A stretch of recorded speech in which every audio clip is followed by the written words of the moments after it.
கிச்சனில் பார்க்க போகிறதுங்க கொள்ளு இட்லி பொடிங்க. கொள்ளில் எப்படி இட்லி பொடி பண்ணலான்னு பார்க்கலாங்க. கொள்ளு 1 கப்புங்க. இந்த கப்பில் 1 கப்பு கொள்ளு எடுத்து நம்ம நல்லா வறுத்துக்கலாங்க. உடம்பு இளைக்கிறதுக்கு ரொம்ப நல்லதுங்க. வயிறெல்லாம் பெருசாக இருந்தால் இந்த கொள்ளு நிறைய சேர்த்துக்கிட்டுன்னு வைங்களேன், வயிற்றில் நல்லா கொழுப்பெல்லாம் சேர்ந்துடும், வயிறு பெருசாக இருக்கும் இல்லைங்களா, அதெல்லாம் கரையிறதுக்கு இந்த கொள்ளு ரொம்ப ஹெல்ப் பண்ணுங்க.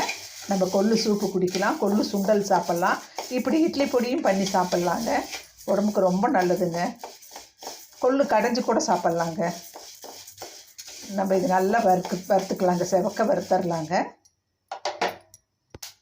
நல்லா வறுப்பட்டுருச்சுங்க. இப்போ நல்லா பொரியுங்க. வறுப்பட்ட உடனே நல்லா பொரியற சத்தம் கேட்கும். இப்போ எடுத்து நம்ம கொட்டிக்கலாங்க.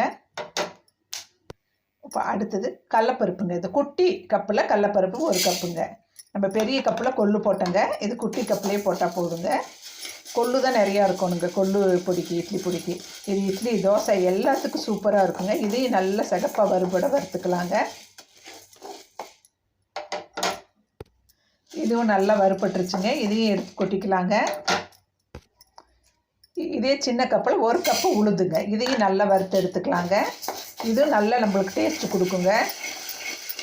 இதையும் நல்லா வறுத்துட்டு நான் காட்டுறேங்க.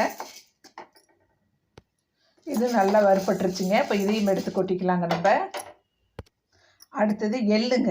நம்ம வெள்ளை எள்ளு போட்டுக்கலாம், கருப்பு எள்ளும் போட்டுக்கலாங்க. நான் கருப்பு எள்ளு போடுறேங்க. இது உடம்புக்கு ரொம்ப நல்லதுங்க எள்ளு சேர்த்திக்கிறது. இதையும் நல்லா பொரியுங்க. நல்லா வறுப்பட்ட உடனே பொரியும். அப்போ நம்ம எடுத்து கொட்டிக்கலாங்க. இது நல்லா வறுப்பட்டுருச்சுங்க. பாருங்கள், சத்தம் கேட்குது. இப்போ இதையும் எடுத்து நம்ம கொட்டிக்கலாங்க. அடுத்தது மிளகு 1 ஸ்பூன், சீரகம் 1 ஸ்பூன், ரெண்டையுமே நம்ம வறுத்துக்கலாங்க. இது இட்லி பொடிக்கு ரொம்ப டேஸ்ட்டு கொடுக்குங்க. இதையும் வறுத்து நம்ம கொட்டிக்கலாங்க.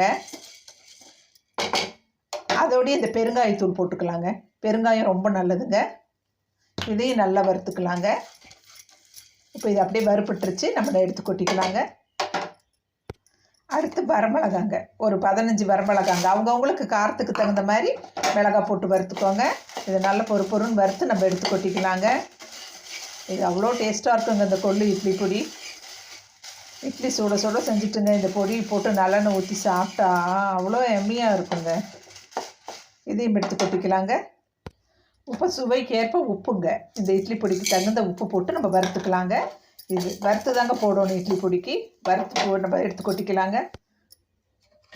இப்போ கருவேப்பிலை போட்டுக்கலாங்க. 1 கப் கருவேப்பிலை போட்டு நல்லா வறுத்து எடுத்து கொட்டிக்கலாங்க.